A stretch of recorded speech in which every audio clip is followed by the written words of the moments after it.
வணக்கம் மக்களே, வாசியில் வசி. நம்ம இன்னைக்கு பார்க்க போகிறது திருமாங்கல்ய தாலி சரடு மாற்று விழா. நம்ம ஆசான் ஓம் சிங் வாயுஜி ஐயாவோட தலைமையில் சித்தர் லோகத்தில் வருகிற மார்கழி மாதத்தில் திருவாதிரை நட்சத்திரத்தன்று இந்த திருமாங்கல்ய தாலி சரடு மாற்று விழா நடக்க இருக்கு. இதில் பங்கேற்க விருப்பம் உள்ள கணவன் மனைவி, அதாவது தம்பதியர்கள் தங்களோட பெயர்கள் பதிவு செஞ்சு இந்த விழாவில் பங்கேற்கலாம். நம்ம பஞ்சபூத தத்துவ பயிற்சி பெற்ற மாணவர்கள் அனைவருக்குமே இந்த தாலி சரடு மாற்று விழாவோட நன்மைகள் பலன்கள் எல்லாமே தெரியும். இந்த வீடியோவை புதுசாக பார்க்கக்கூடிய மக்கள் உங்களுக்காக இதோட நன்மைகள் என்ன, பலன்கள் என்ன, யார் யார் செய்யலாம், இது எதுக்கு செய்கிறோம், எந்த காரணத்துக்காக செய்கிறோம் அப்படிங்கிற எல்லாமே நான் உங்களுக்கு தெளிவாக சொல்கிறேன்.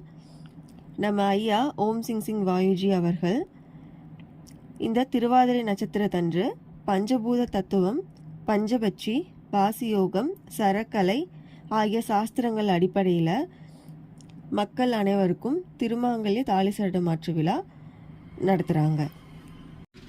பொதுவாகவே தமிழ்நாட்டில் கொங்கு மண்டலத்தில் இருக்கிற எல்லாத்துக்குமே இந்த தாலி சரடு மாற்று விழாவோட மகிமை புரியும். இது ஒரு விழாவாக இங்கே கொங்கு மண்டலத்தில் கொண்டாடுவாங்க. எதுக்காக அப்படின்னா, அதாவது நம்ம இப்போ திருமணம் செய்யும்போது நிறைய தோஷங்கள் ஏற்படும். எதன் மூலியமாக தோஷங்கள் ஏற்படும்னா, இப்போ காதல் திருமணம் இந்த காலத்தில் நிறையா செய்கிறாங்க. கோவிலில் போய் திருமணம் செஞ்சுக்கிறாங்க. இல்லை ஆல்ரெடி திருமணமான பெண்கள் மஞ்சு கயிறு இத்திருச்சு மாற்றணும் அப்படின்னா நேரங்காலம் எதுவுமே பார்க்காம கயிறை மாற்றிக்கிறாங்க. இப்போது வீட்டில் பெரியவங்க சம்மதத்தோடு நடக்கிற திருமணமே 1.5 மணி நேரம் முகூர்த்த நேரம் குறிக்கிறாங்க. ஆனால் அந்த 1.5 மணி நேரத்தில் ஏதாவது ஒரு நேரத்தில் முகூர்த்தம்னு சொல்லி தாலியை கட்டி முடிச்சிடுறாங்க. அந்த 1.5 மணி நேரமுமே முகூர்த்தம் இல்லை. அதுலேயும் இப்போது பஞ்சபட்சியில் பார்க்கும்போது மரண கட்டம் இருக்குது, அரசு ஊன் நடை, அந்த மாதிரி நிறைய கட்டங்கள் இருக்குது. அப்போது அந்த 1.5 மணி நேரத்தில் எந்த நேரத்தில் தாலி கட்டுறாங்கன்னு நம்மளுக்கு தெரியாது. அடுத்தது இப்போ திருட்டு போனதுக்கு அப்புறமா உடனே ஒரு தாலியை வாங்கி கட்டிடுறாங்க. அப்படியும் இல்லை. அப்போ திருடு போன உடனேயும் தாலியை எப்போ வாங்குறாங்களோ உடனே அப்போ கட்டுறதும் மிகவும் தவறான செயல்தான். இப்போ கணவன் மனைவிக்குள்ள சிறு சிறு வாக்குவாதம், சண்டை இது பெருசாகி மனைவி கோவத்தில் தாலியை கழட்டி வீசுறது, இதெல்லாம் நம்ம எல்லா குடும்பங்களையும் இப்போ பார்க்குறோம். அப்புறம் இப்போ புதுசாக இருக்கிற எல்லா பெண்களும் குளிக்கும்போது தாலி கழட்டி வச்சுட்டு குளிக்கிறது, அப்புறம் பார்லர் போகும்போது தாலியை கழட்டி வைக்கிறது, இந்த மாதிரி அவங்களுக்கே தெரியாமல் சிறு சிறு தப்புன்னு நினச்சி அவங்க பண்ணுற எல்லாமே தோஷம் ஏற்படும். இந்த தோஷத்தினால கணவருக்கும் பிரச்சனை வரும், குடும்பம் பிரியறதுக்கான நிறைய வாய்ப்புகளும் இருக்குது.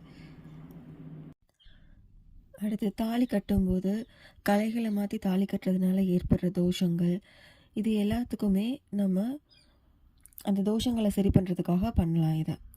இது யார் யாருக்கு ஒத்துப்போகும் அப்படின்னா, இப்போது கணவனாகட்டும் மனைவியாகட்டும் திருமணத்துக்கு முன்னாடி எப்படி வேணா இருக்கலாம், ஆனால் திருமணத்துக்கு அப்புறம் இவங்க தான் நம்ம வாழ்க்கை அப்படின்னு எண்ணங்கள் ஒருமித்து இருக்கணும் அப்படின்னு ஆசைப்படுறவங்களுக்கு இந்த திருமாங்கல்ய சரடு மாற்று விழா பண்ணுறது மூலியமாக குடும்பத்தில் சந்தோஷமாக நிம்மதியாக இருக்கலாம்.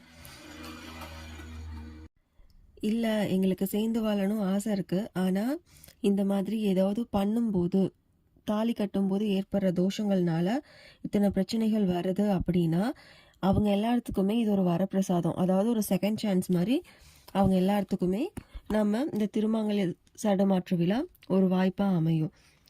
இதில் நம்ம இந்த ஆர்திரா தரிசனம் என்று என்னென்ன பண்ணுவோம்னா, பஞ்சபட்சி சாஸ்திரத்துப்படி கணவனோட பெயர் என்ன, மனைவியோட பெயர் என்ன, கணவனோட பெயருக்கு பொருத்தமாக எத்தனை ஒற்றுமைகள் இருக்குது இல்லையா, கணவனோட பெயருக்கு பொருத்தமாகிற மாதிரி மனைவியோட பெயர்களை தேர்ந்தெடுத்து வைப்போம்.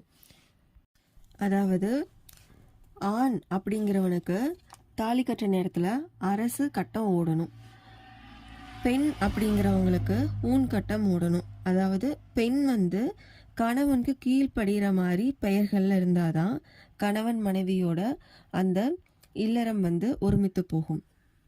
அந்த குடும்பத்தில் நிம்மதியும் இருக்கும், சந்தோஷமும் இருக்கும். பொருத்தங்கள் பார்த்தா 10 பொருத்தம் இப்போ பார்க்கணும். நான் சாதாரணமாகவே ஒரு திருமணம் நடத்துகிறேன்னா அந்த பெண்ணுக்கும் ஆணுக்கும் எத்தனை பொருத்தங்கள் இருக்குன்னு பார்க்குறாங்க. இதெல்லாம் பார்த்தும் கடைசியில் கோட்டை விடுறதுக்கு காரணம் சரக்கலை, பஞ்சபட்சி இந்த மாதிரி அவங்க பயன்படுத்தாமல் இருக்கிறது தான். இப்போ நம்ம 10 பொருத்தங்களும் பார்க்குறோம். பஞ்சபட்சி படி கணவனுக்கு கட்டுப்படுற மாதிரி மனைவி பெயர் கொண்டிருக்கிறவங்களாவும் பார்த்து வைக்கிறோம்.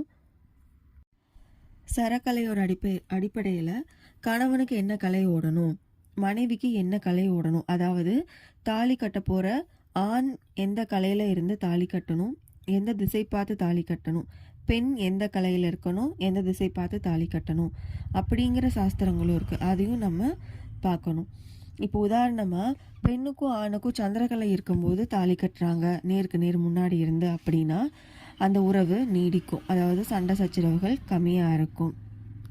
இப்போல்லாம் திருமணத்தில் பார்த்துக்கிட்டிங்கன்னா ஒரு திருமணம் நடக்குது, அந்த ஆண் வந்து தாலி கட்டும்போது சுற்றி இருக்கிற உறவினர்கள் வந்து, அதாவது அக்காவோ தங்கச்சியாரோ யாரோ ஒருத்தங்க இந்த மாதிரி வந்து 2 முடிச்சு போடுறாங்க, 3வது முடிச்சு நான் போட்டு விடுறேன் அப்படின்னு சொல்லி அந்த ஆணுக்கு உதவி பண்ணுற மாதிரி அவங்க முடிச்சு போடுறாங்க. அது தப்பு. இப்போது ஒரு கல்யாணம் பண்ணுறாங்க அப்படின்னா அந்த ஆண்மகன் தான் அந்த பெண்ணுக்கு 3 முடிச்சையும் போடணும். 3 முடிச்சு போட்டுட்டு கை எடுக்கும்போது மூச்சை விட்டுட்டே எடுக்கணும். உறிஞ்சிட்டு எடுத்தாங்க அப்படின்னா கையோட தாலி வந்துடும். அதாவது அந்த பெண் வந்து அந்த வீட்டில் இருக்க மாட்டாங்க. இதனால தான் இப்போ நிறைய கல்யாணங்கள் வந்து விரைவில் டைவர்ஸ் ஆகுது. 2 மாதம் 3 மாதம் இந்த மாதிரி டைவர்ஸ் ஆகுது. இப்போ ஆசான் ஓம் சிங் சிங் வாயுஜி ஐயா நம்மளுக்கு பஞ்சபட்சியோட பொருத்தங்கள் பார்க்குறது, 10 பொருத்தம் பார்த்து ஓரைகள், கௌரி பஞ்சாங்கம், சரக்கலை இதோட அடிப்படையில் இதை எல்லாத்தையுமே கணக்கு பண்ணி காலதேவனோட உத்தரவு வாங்கி நமக்கு இந்த திருமாங்கல்ய சரடு மாற்று விழா பண்ணி வைக்கிறாங்க. கணவன் மனைவி அப்படின்னா யுக யுகமாக சேர்ந்து வாழ்கிற அளவு ஒருமித்து இருக்கணும் அவங்களோட எண்ணங்கள். அதுதான் கணவன் மனைவி.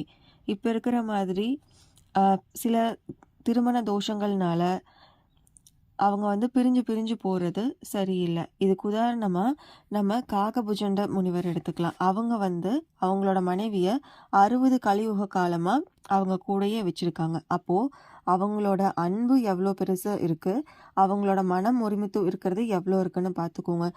ஆனால் இப்போ இருக்கிற காலகட்டத்தில் நம்ம படிப்பு, வேலை, அப்புறம் இந்த பணம், சொத்து இதை எல்லாத்தையும் பார்த்துட்டு இப்போ நம்ம பெற்றோர்களாக இருந்தாலும் குழந்தைக்கு அந்த ஒரு பெண்ணாக இருக்கட்டும் ஆணாக இருக்கட்டும் சொத்து எவ்வளோ இருக்குது இதெல்லாம் பார்த்து தான் திருமணம் பண்ணுறாங்களோ வழிஞ்சு அவங்க இந்த மாதிரி அவங்களுக்கு பொருத்தங்களில் அவங்க மன பொருத்தம் எப்படி இருக்குன்னு பார்த்து இந்த 5ஓட அடிப்படை மூலியமாக, அதாவது எல்லா கலைக்கும் ஆணிவேராக இருக்கிற சரக்கலை, பஞ்சபட்சி, அப்புறம் ஓரைகள், கௌரி பஞ்சாங்கம், 10 பொருத்தம் இதெல்லாம் பார்த்து கல்யாணம் பண்ணி வச்சாங்க அப்படின்னா அவங்க கணவன் மனைவியாக யுகயுகங்களாக வாழ்கிற அளவு வாழ முடியும் அவங்களாலையும். இன்னும் உங்களுக்கு சந்தேகங்கள் வரும். இப்போ இந்த திருமண தாலி சரடு மாற்று விழா மட்டும் செஞ்சுட்டா நம்மளுக்கு சண்டையாக வராதா குடும்பத்தில், எப்பயும் எந்த சண்டை இல்லாமல் இருக்குமா அப்படின்னு ஒரு சிலர் வந்து யோசிப்பீங்க, கேட்க நினைப்பீங்க. அவங்க எல்லா இடத்துக்கும் ஒன்று சொல்கிறேன். இந்த தாலி சரடு மாற்று விழா பண்ணுறது மூலியமாக அதாவது பெரு தோஷங்கள்லேருந்து நீங்கள் விடுபட்டுடலாம். ஒரு தாலி இருக்குது அப்படின்னா அந்த தாலி வந்து கணவனை குறிக்குது. சிறு சண்டைகளில் மட்டும் முடிஞ்சிடும். அதாவது தாலி கழுத்தை விட்டு போகிறத தாண்டி இப்போ வந்து இளம் விதவைகள் ஆகுறாங்க, சீக்கிரமாக டைவர்ஸ் ஆகுது, குடும்பம் பிரிஞ்சு போகுது, ஒற்றுமை இல்லை, நிம்மதி இல்லை அப்படின்னு பெரிய அளவில் ஆகிற சண்டைகள், மனஸ்தாபங்கள் இது எல்லாமே ஒரு சிறு சண்டை லைட்டாக வாக்குவாதம் வருதா உடனே அந்த தாலி வந்து தூண்டிடும். என்னன்னா வேண்டாம், இதை பேச வேண்டாம் அப்படின்னு நம்மளுக்கு வந்து தூண்டல்கள் கொடுக்கும். அது மூலியமாக சண்டைகள் சிறு சண்டையில் முடிஞ்சிரும், கணவன் மனைவி உறவு நீடிக்கும். இது நீங்கள் இப்படி கணவன் மனைவியாக இருந்து சேரணும், ஒற்றுமையாக இருக்கணும் அப்படிங்கிறவங்க பண்ணலாம். டைவர்ஸ் ஆகக்கூடாது அப்படிங்கிறவங்க பண்ணலாம். ஆல்ரெடி தெரிஞ்சோ தெரியாமலோ மாங்கல்ய தோஷம் ஏற்பட்டுருச்சு, மனஸ்தாபங்கள் கணவன் மனைவிக்குள்ளே இருக்குது, இதை நான் சரி செஞ்சுக்கணும் அப்படின்னு கணவன் மனைவி ஆசைப்பட்டீங்கன்னா அவங்க இதில் உங்கள் பெயர்களை பதிவு பண்ணி திருமண தாலி சரடு மாற்று விழா அதில் பங்கேற்கலாம் நீங்களும். அதாவது பெயர் எப்படி கொடுக்கலாம் அப்படின்னா, ஒரு பெண் அவங்களா இருந்தால் உங்கள் கணவனோட பெயர் கொடுக்கணும். அதாவது உங்கள் கணவனை நீங்கள் எப்படி கூப்பிடுறீங்க அப்படின்னு இருக்குள்ள அந்த மாதிரி பெயர்களை கொடுங்க. அவங்களோட குலதெய்வம் இதை கொடுத்தீங்க அப்படின்னா அதுக்கேற்ற மாதிரி நாங்கள் உங்களுக்கு நீங்களும் உங்கள் கணவரும் வந்தீங்கன்னா பண்ணி தருவோம். இதே ஒரு கணவன் பெயர் கொடுக்குறீங்கன்னா உங்கள் பெயர் குலதெய்வம் அதை வந்து கொடுக்கணும். எந்த நம்பரில் பெயர் பதிவு பண்ணிக்கலாம் அப்படின்னா இப்போது ஸ்க்ரீனில் தெரிகிற போஸ்டரில் இருக்கிற நம்பரில் நீங்கள் வாய்ஸ் மெசேஜ் போடலாம். டிஸ்கிரிப்ஷனில் எல்லா நம்பர்ஸும் உங்களுக்கு கிளியராக கொடுக்குறேன். நம்பரை பாருங்கள், அதில் உங்கள் பெயர் பதிவு பண்ணிக்கோங்க.